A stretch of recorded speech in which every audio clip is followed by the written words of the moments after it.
In the depths of the Amazon rainforest, a Waorani hunter stalks his prey, as his ancestors have done for hundreds of years.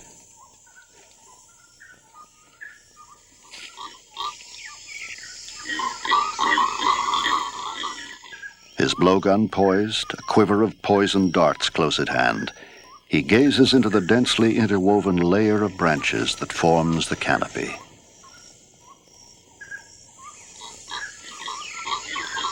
Ten stories above the forest floor, an unsuspecting woolly monkey searches for food.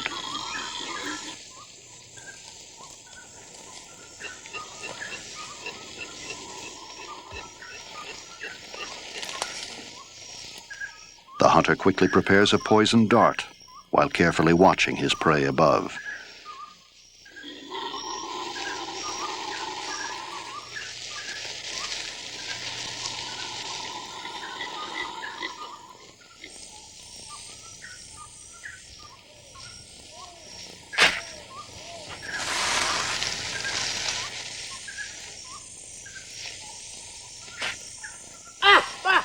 With deadly accuracy, the final dart pierces the monkey's heart, and soon its struggles cease.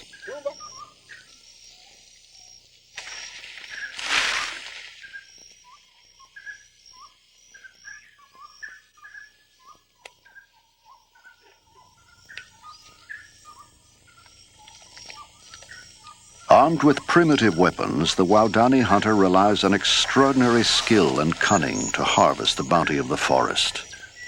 His knowledge of the jungle and its creatures is legendary.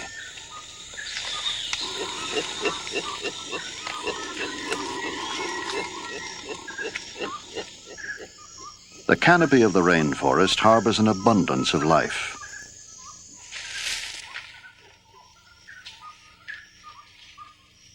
A squirrel monkey enjoys a succulent leaf, while the marmoset attentively grooms its mate. And a scarlet macaw feeds on berries. Virtually hidden from the hunter in this self-contained world of interlocking foliage, these tree-dwelling creatures are the constant prey of the Waorani, the nomads of the rainforest.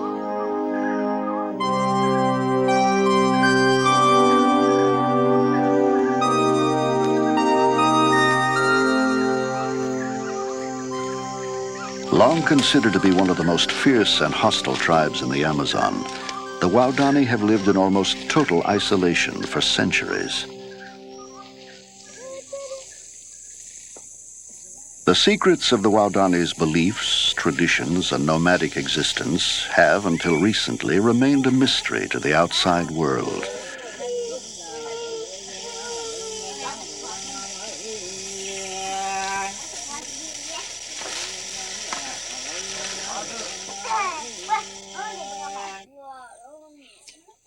The Waorani are an ancient tribe, having no form of writing nor any clearly defined history. In their society, there are no leaders, no chiefs. Men and women's roles are considered equal. And yet, as their Stone Age lifestyle is being revealed to us for the first time, we are discovering that their lives are filled with paradox.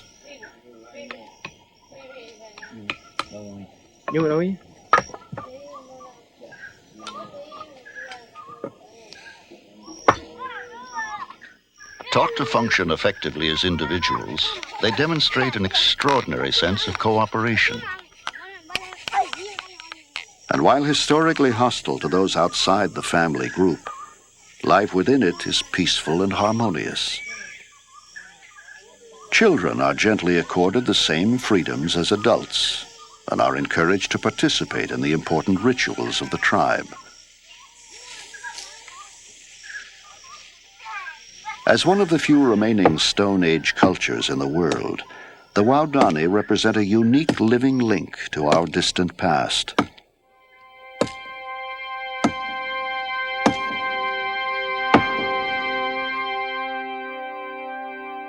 Covering much of the South American continent, the Amazon basin contains the largest rainforest in the world, blanketing over 2 million square miles.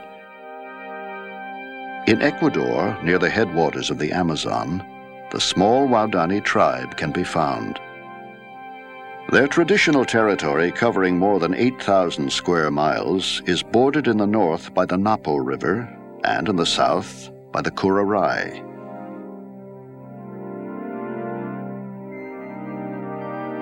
For centuries, the Waorani have fiercely defended their hunting grounds from the Quichua and the Saparoan tribes of the surrounding jungles.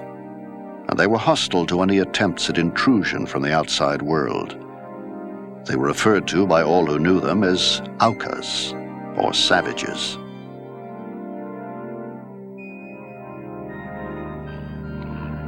In 1956, their isolation was broken. 5 American missionaries flew deep into Waorani territory, hoping to make peaceful contact with them.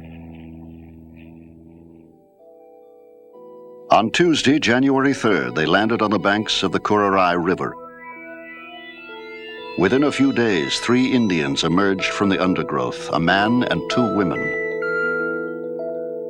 After exchanging some gifts, they sat down together and had lively conversations, without understanding one another at all. The encounter, which appeared friendly at first, suddenly ended in tragedy. All 5 missionaries were brutally slain by Auca spears.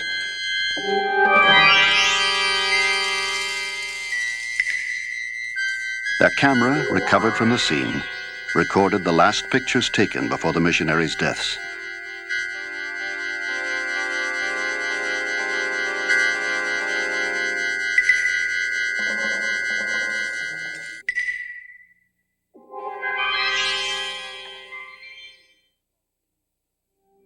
In the years following, hostilities slowly waned. 2 Waorani women were taken in by missionaries who learned from them elements of their unique language. Tenuous friendships were formed and trade goods exchanged. Waorani fears and suspicions gradually disappeared. They were given metal pots, beads, and clothing, and eventually their lifestyle changed as they learned to adapt to the ways of the modern world.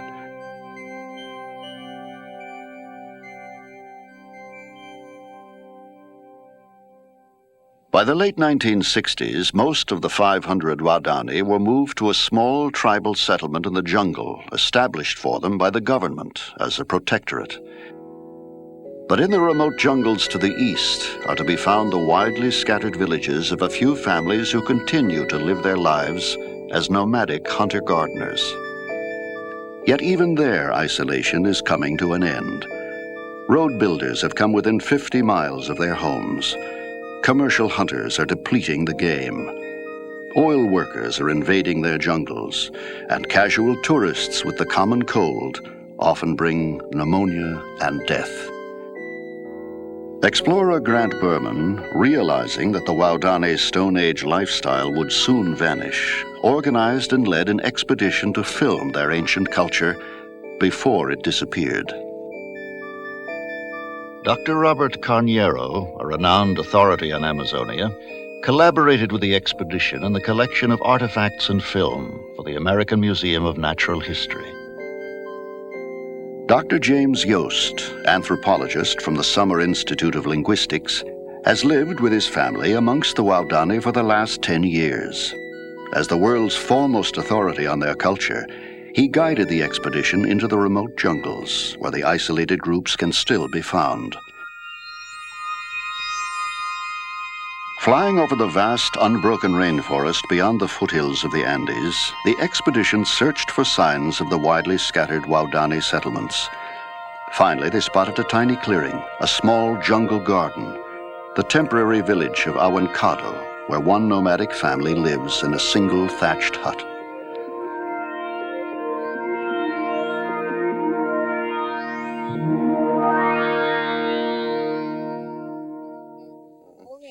Boogie. Hả? Boogie can. Enggak. Yapana, mami. The Waorani are linguistically unique. Their language bears no known relationship to any other in the world. As one of the few outsiders who speaks their language, Dr. Yost was able to record the genealogies of 5 Waorani generations. Dr. Yost recalls, "It was not until I began to collect their life histories that I realized how thoroughly violence had permeated Waorani life. They weren't just hostile to outsiders, they had also been incredibly hostile to each other. I learned that over a period of 5 generations, fully 70% of Waorani males had been killed in spearing raids. Kampati was the oldest male in Awankado. When I interviewed him, he recalled that when he was a young man, every adult male kept his hardwood spears sharpened and ready, not just to hunt game, but to raid neighboring villages.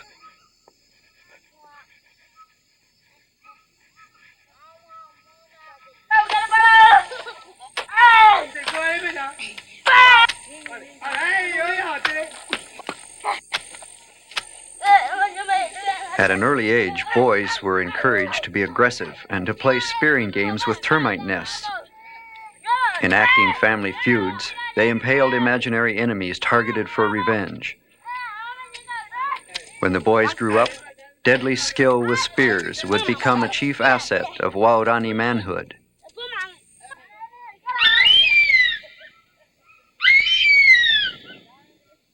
A fierce pet harpy eagle was often tethered nearby. With its acute hearing, it served as a sentry and would scream a warning at the stealthy approach of enemies. spearing raids have been a brutal reality in Waorani life. The family histories were filled with terrifying memories. It was not until the Waorani understood the message brought by the missionaries that they were able to cease hostilities. Sporadic contact with those living in the protectorate convinced the Waorani still scattered throughout the jungle that indeed the reign of terror had ended.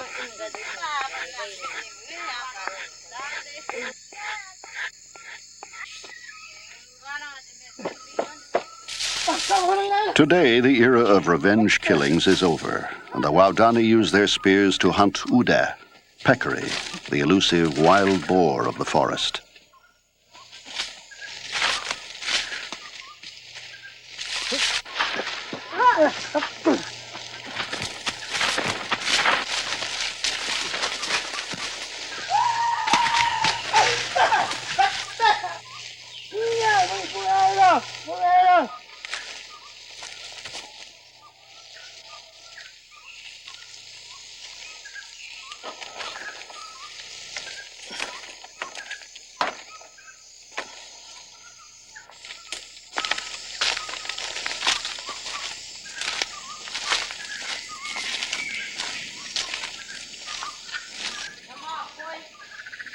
Nyama's success in the forest today has brought in 60 pounds of meat, and it will be shared equally tonight by everyone in the village.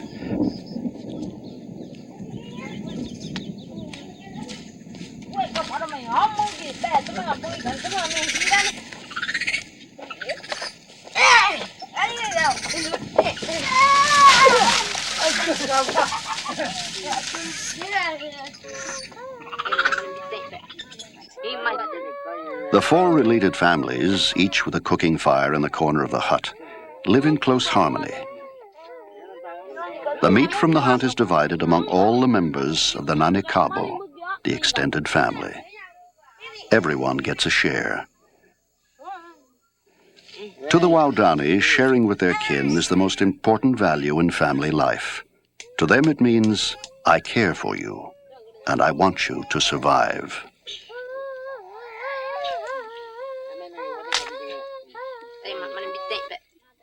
Waorani men enjoy no special status in the family. There is no family hierarchy.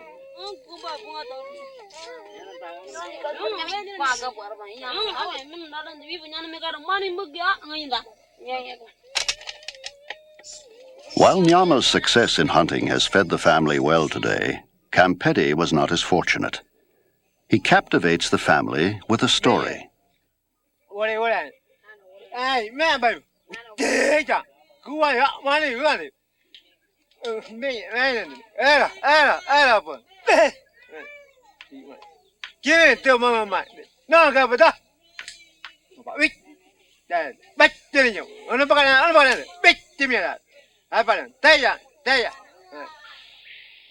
To the Waorani, Minyi, the jaguar, is the most powerful and respected jungle predator. But to Kempedi, it is also a mysterious spiritual force, Bagai, the haunting embodiment of a dead ancestor.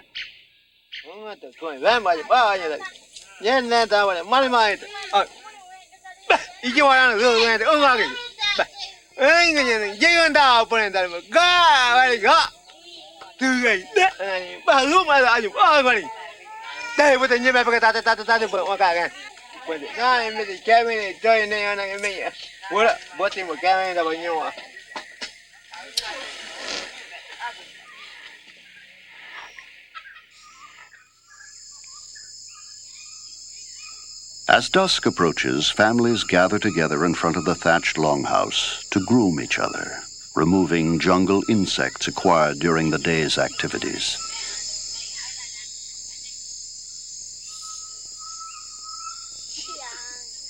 A simple necessity of jungle living becomes for the Waorani a warm and welcome family ritual, symbolizing mutual dependence and anticipated with pleasure by all at the end of each day.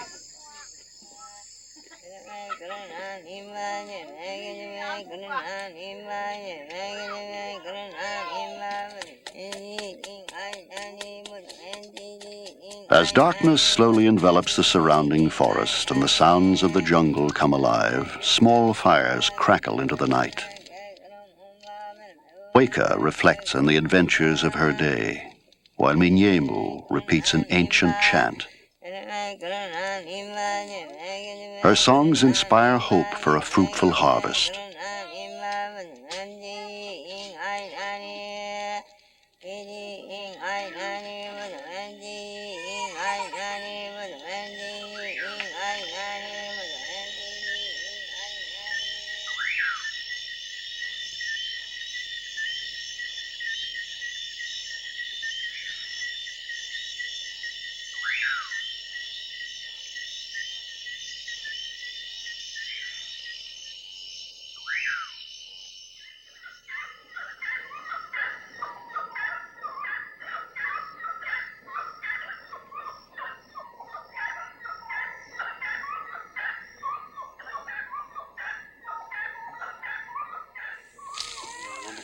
As they grow up, young children have few responsibilities, but if they own a pet, they are expected to care for it. Meepo arrives early each morning with meat for his pet harpy eagle.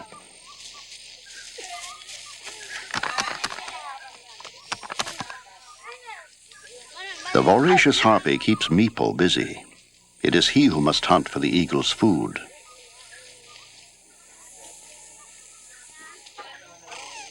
The children grow up with no formal education.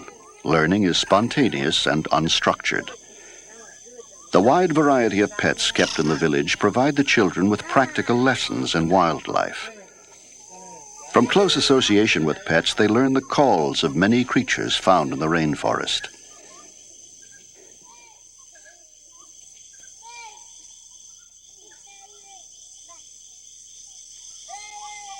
The children's senses will become so acute that eventually they will be able to detect some species from the smell of urine dripping on the leaves up to 40 feet away in the jungle.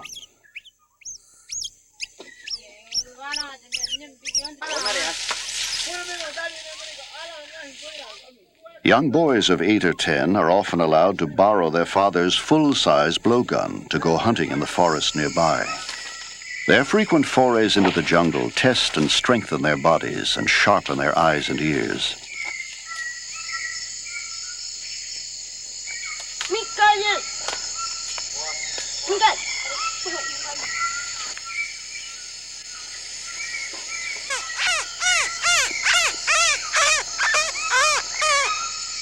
Meepo imitates an ant wren with the hope of luring it close enough for a shot.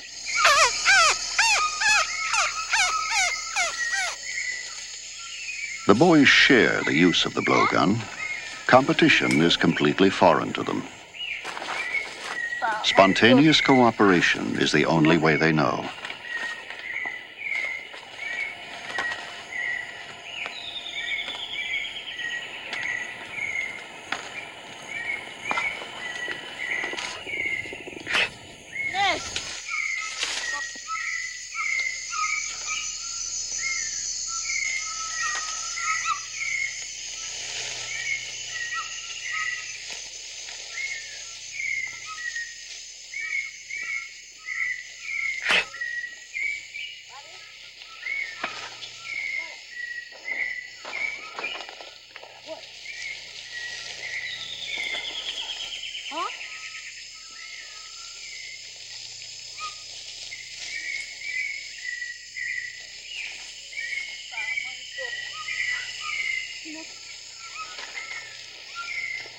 For Awa and Meepo, hunting is a joyful preparation for the serious responsibilities of manhood.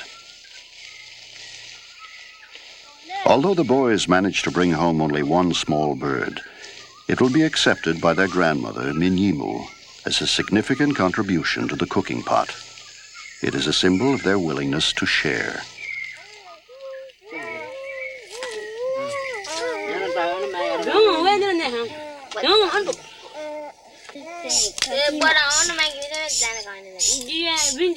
The woman's role in Waorani life, though different from the man's, is accorded equal status.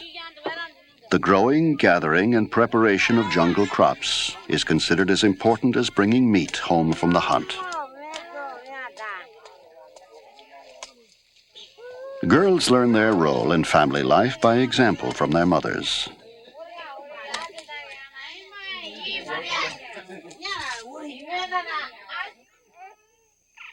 Like all young girls, Weka learns the utilitarian crafts of home life informally, from watching and helping older women.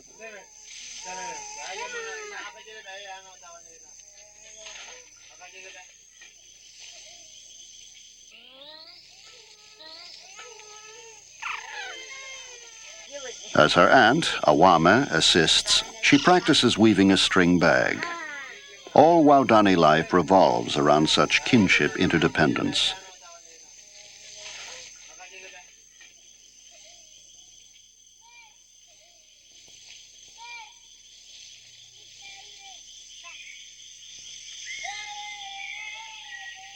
From the dried fronds of the chambira, Kempeti's sister Mima separates broad strips of fiber to be made into string. The fibers are rolled and twisted into cord.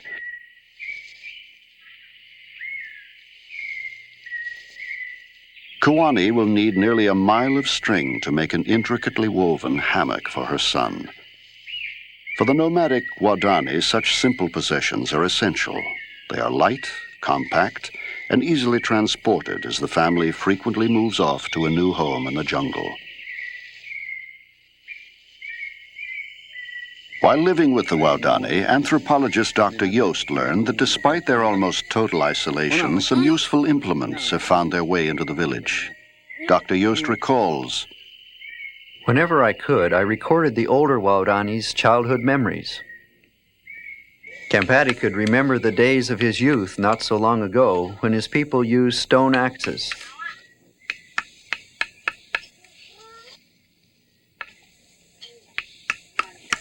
He showed me how he and his father used the sharpened bone of a peccary to gouge out a handle for a stone axe.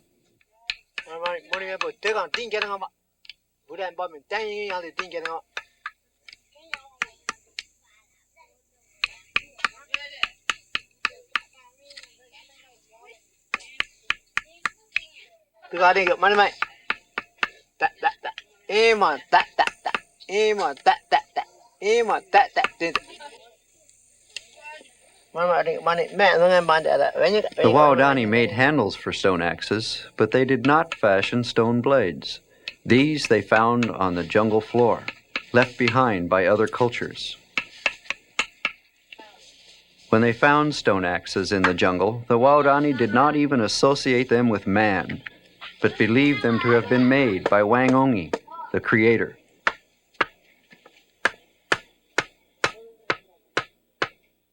Kempeti carried the stone axe into his garden to demonstrate how effective it had been. Using deliberate, evenly paced strokes, he patiently chopped for almost an hour to cut down one small tree. Felling the forest giants must have been incredibly strenuous work with these meager tools. And yet, the Waorani have no word for work. To Kempeti, it is just awengi. Awengi, awengi, chopping, chopping, chopping.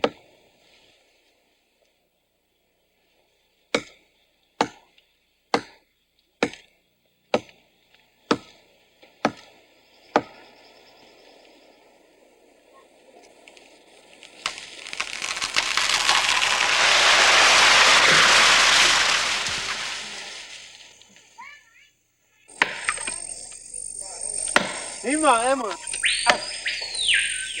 Today, the steel axe is one of the few modern implements Kempeti's people have acquired from the outside world.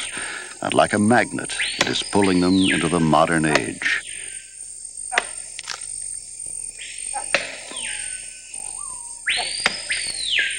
While men chop trees, it is the women who understand the complicated task of gardening.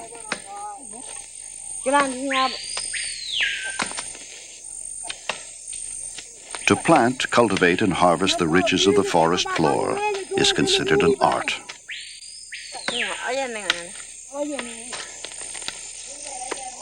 When asked if men ever do gardening, Mima laughed. Men? They could never do it right. They'd ruin it. They only know how to chop. Awengi, awengi, awengi.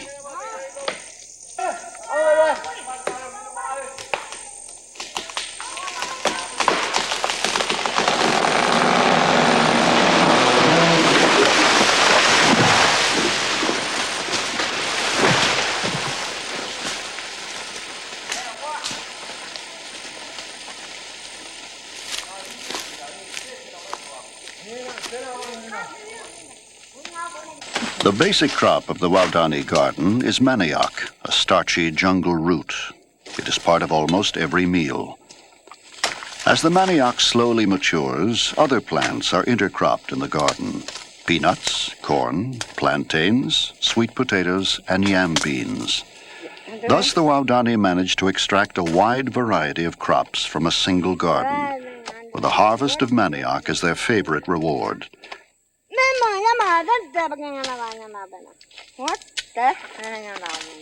Manioc does not grow from seed. So, as the women harvest the tubers, they also gather the stalks for later planting.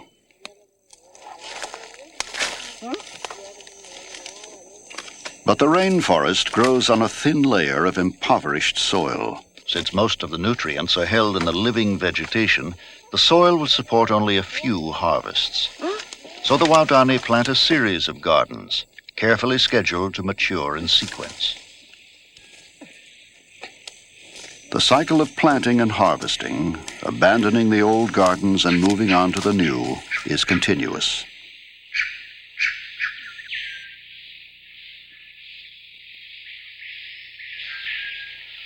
At Duitumi, a day's journey from Awankado, Kempeti's family are planting the garden of their future jungle home.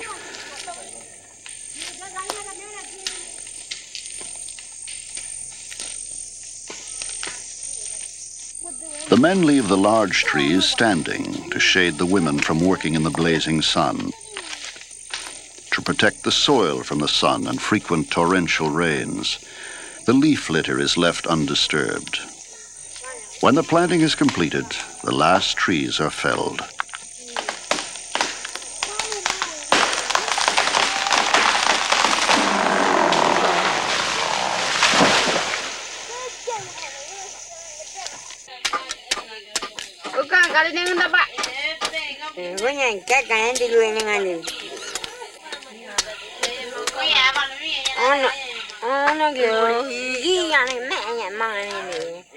The garden crops, like meat from the hunt, may be shared by the Waorani, but the women of each family prepare meals separately at their individual cooking fires.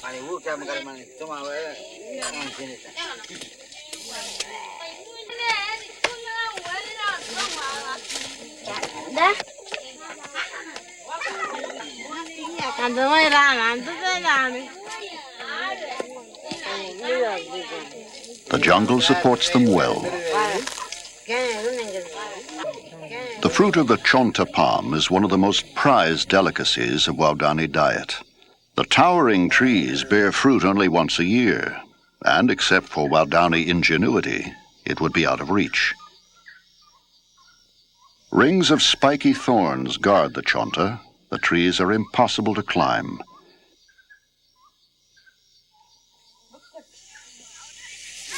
In order to get at the fruit, Titikawa makes a climbing ring from twisted jungle vines and uses it as a brace to ascend a smooth bark cecropia tree growing amidst the thorny chonta. The conveniently located climbing tree did not grow beside the fruiting palms by chance. It was planted there by Titicaca years before.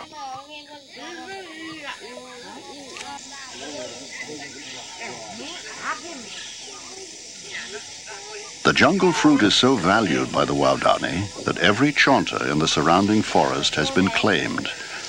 The chonta thus becomes a part of the village kinship system, and the jungle itself a Waorani garden.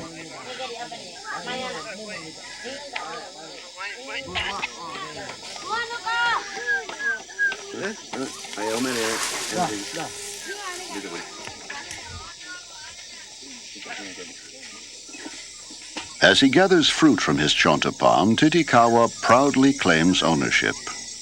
Voto da Ganga, my tree. But its fruit will be shared with the entire village in the traditional Waorani way.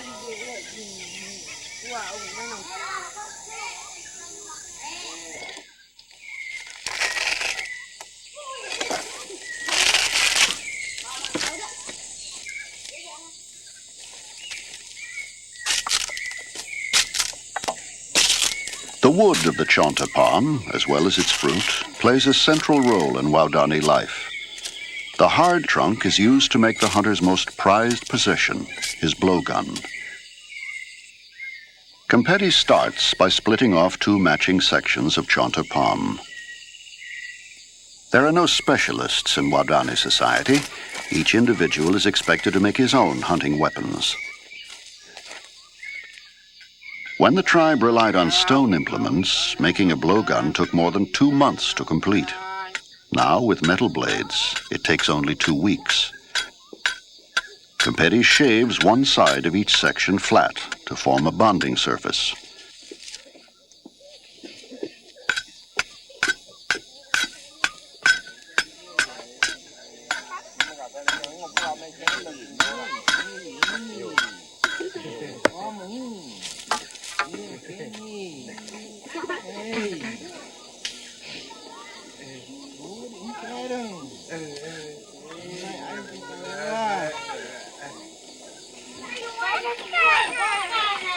The chonta staves are softened by heating them carefully over a fire. Using the notch of a tree stump, Competi gently applies pressure to straighten the warm and supple wood.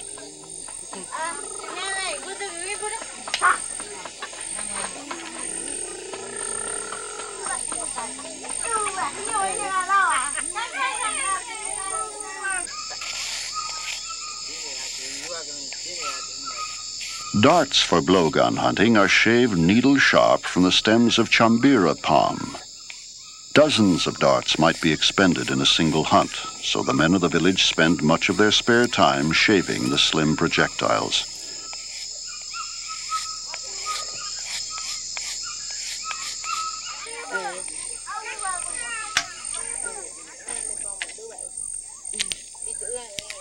The twin halves of the blowgun are each grooved separately with a broken machete blade. Competi cuts patiently, aligning a narrow groove by eye. Each groove must be perfectly straight and perfectly matched to its mate.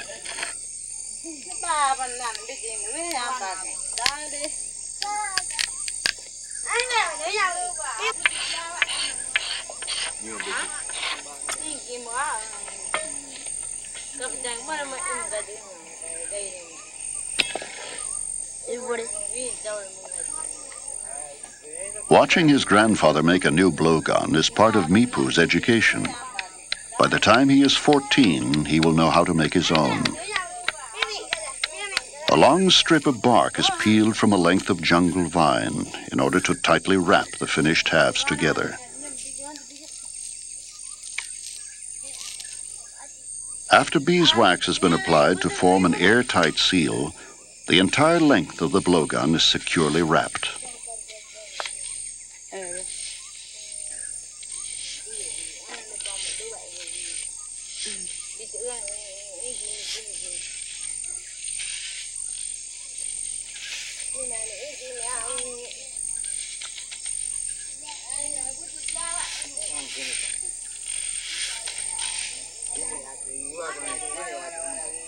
Using water as a lubricant and ever finer grades of sand and clay as an abrasive, Campetti reams the bore of his blowgun and polishes it to a fine sheen. His attention to detail is meticulous. After a full week of polishing, the bore will be as smooth as that of a fine shotgun. Unlike other Amazon tribes that have developed snares and traps of many kinds, the Waorani rely solely on spears and the blowgun to harvest the bounty of the forest.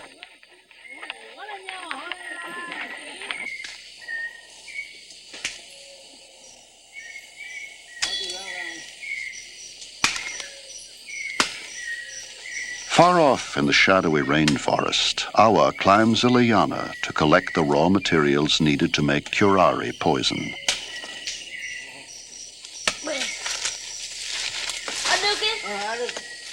His uncle, Titikawa, spotted this special vine a month ago while on a hunt.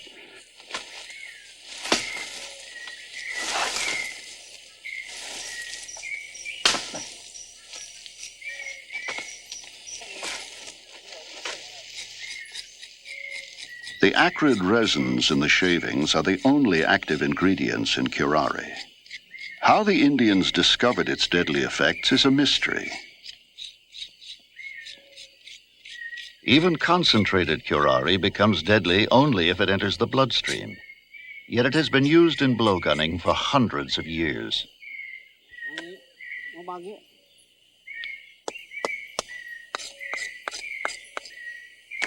Titikawa says the Waorani have used it kui, forever.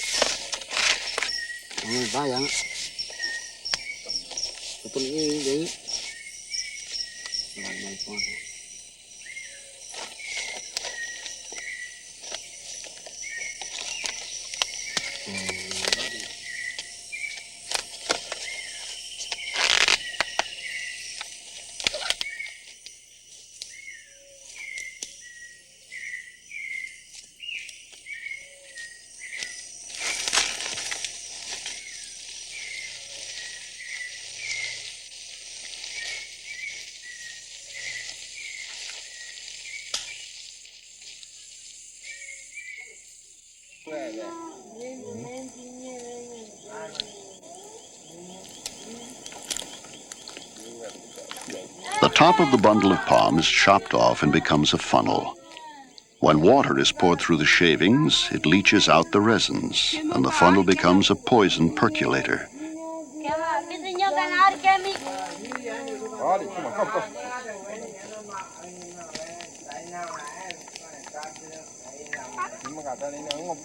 Without this poison for the darts, the blowgun would be rendered ineffective.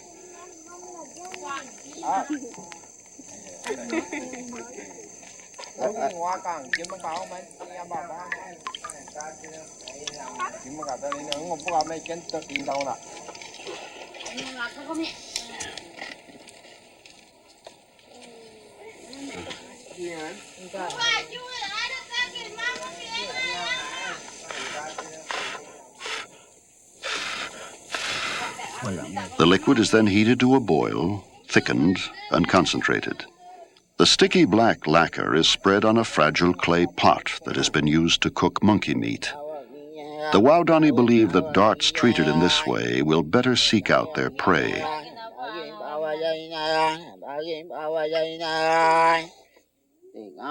This ritual is an integral part of Waorani belief. Titikawa hopes to enhance the poison's strength by singing a hunting song.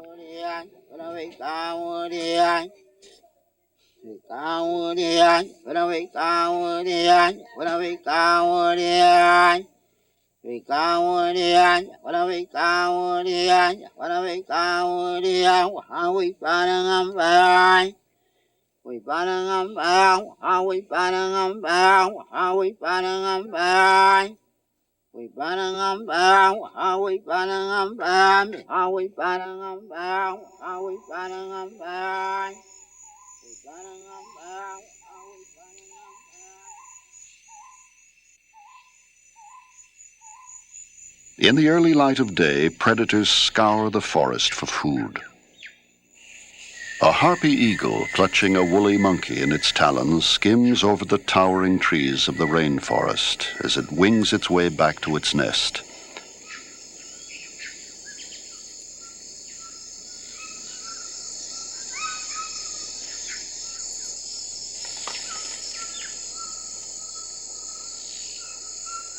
The harpy is a competitor of the Waorani for birds and monkeys.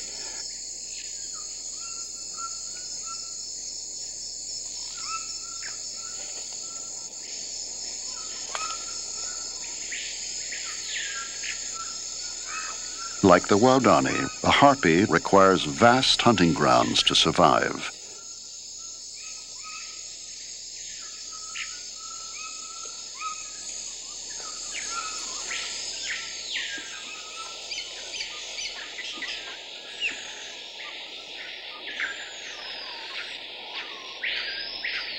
The lush and humid upper layer of the snake-infested rainforest is the bountiful hunting ground of the Waorani.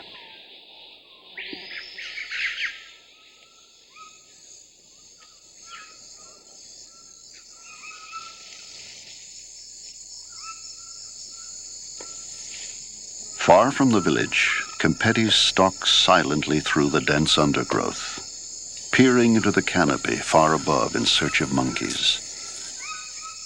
Although the jungle abounds with creatures, they are almost always hidden from view.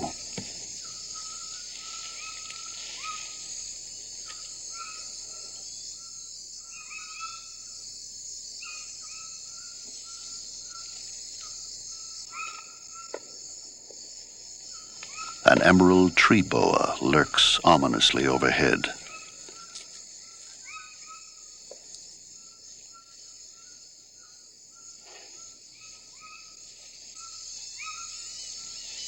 His blowgun at the ready, Kempeti pauses to imitate a bird.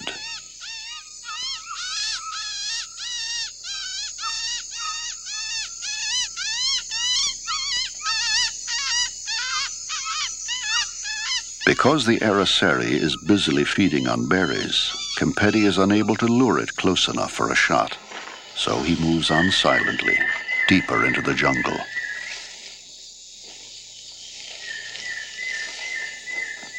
Disturbed by a movement, a deadly coral snake emerges from underneath the leaf litter to investigate.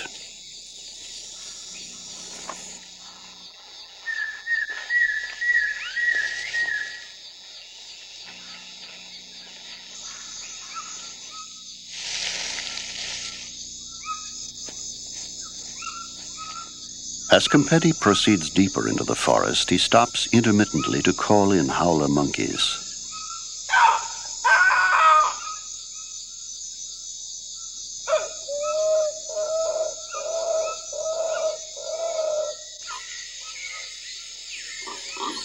From high in the canopy comes a reply.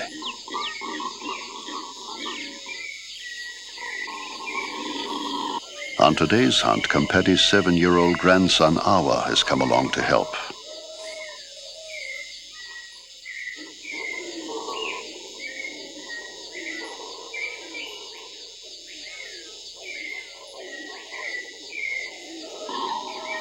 In the canopy, almost 120 feet above the jungle floor, the shadowy forms of 2 howlers come into view. Kempeti prepares a poisoned dart and notches it with the razor-sharp teeth of a piranha jaw. If the monkey tries to pull out the dart, the poison tip will break off, remaining in the wound to do its deadly work. Kempeti must act quickly or the monkey will flee.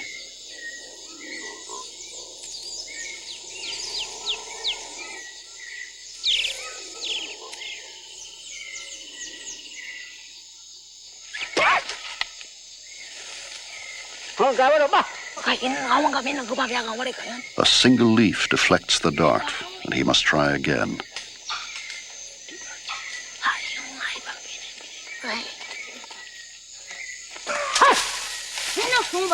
A hit, but 1 dart is not enough for a 20-pound howler.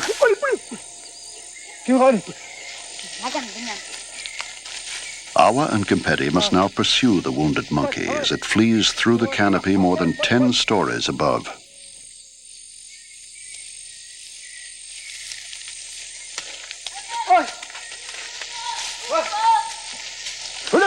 The pursuit will take them over a distance of several miles, and in the ensuing 3-hour chase, Kempedi will expend almost 30 darts.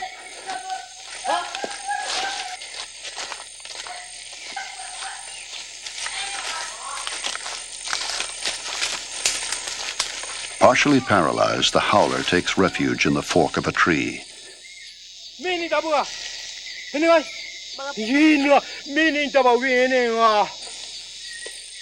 In this crucial phase of the hunt, Awa learns to provide essential help.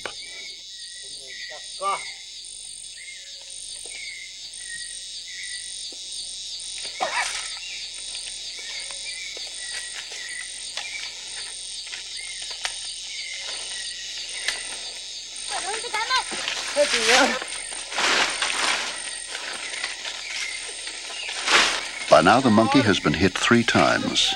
It is beginning to slow down and is easier to follow.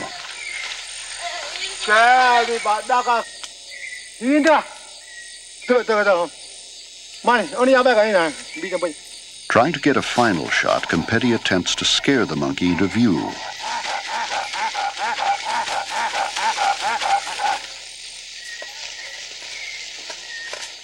Shot! Shot!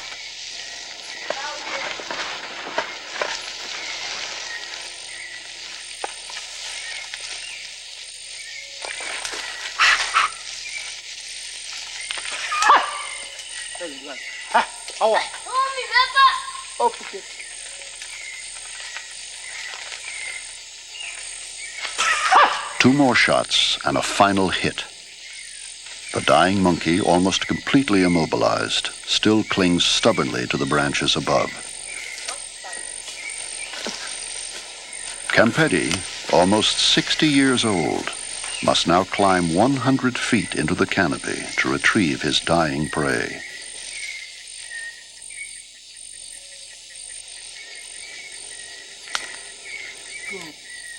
Leaving the relative safety of the jungle floor, he enters the monkey's own environment to try to bring it down.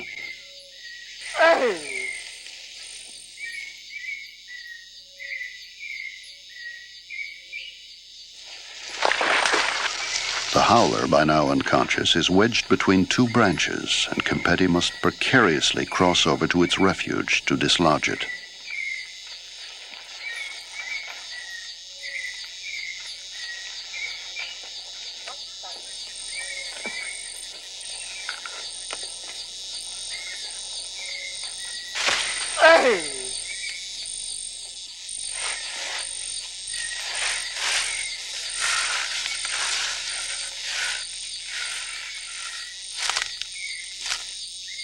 On today's hunt, Kempedi has had to climb 11 trees, each over 100 feet tall, all for just one 20-pound monkey.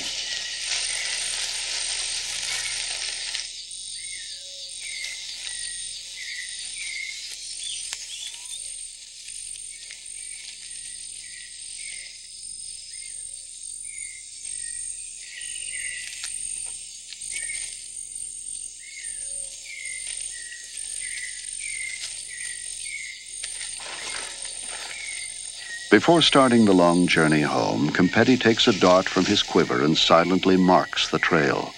Perhaps another hunter who passes here will be as lucky as he.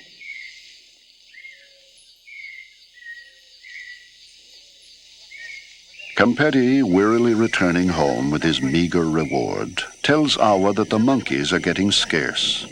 We had to go too far today. Perhaps it is time to move on to a new place. To Tuitumi.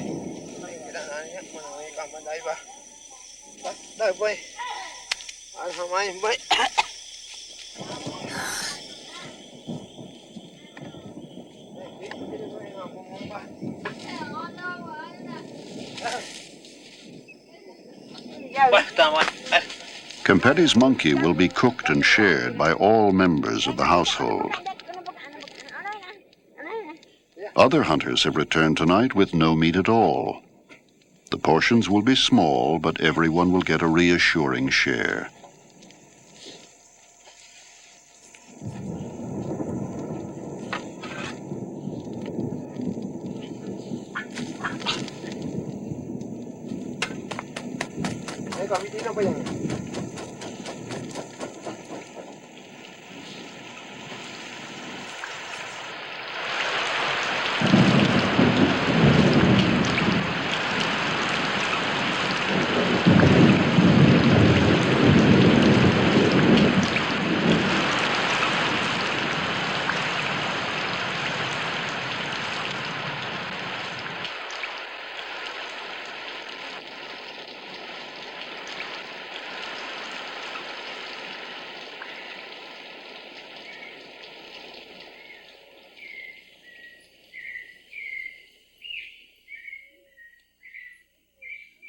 The game is becoming scarce, and the soil of the village gardens has been flooded by torrential rains.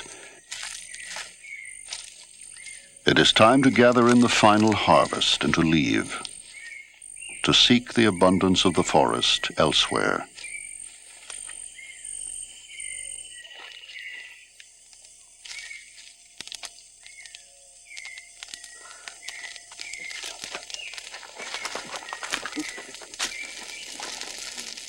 Before he leaves, Kempedi ritually sets fire to his house, as his ancestors have done for thousands of years.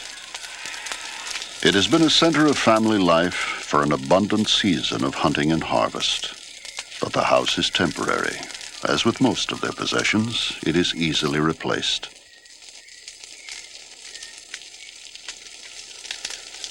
Kempedi's family have already begun their journey to Duitumi, where they will build anew.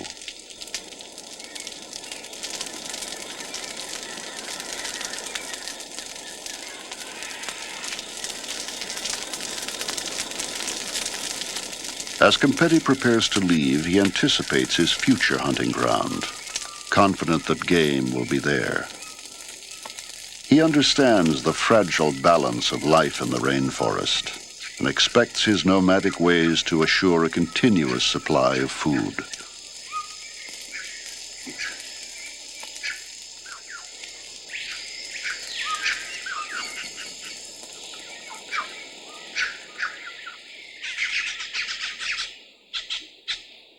The rainforest is the Waorani's home, upon which their very lives depend.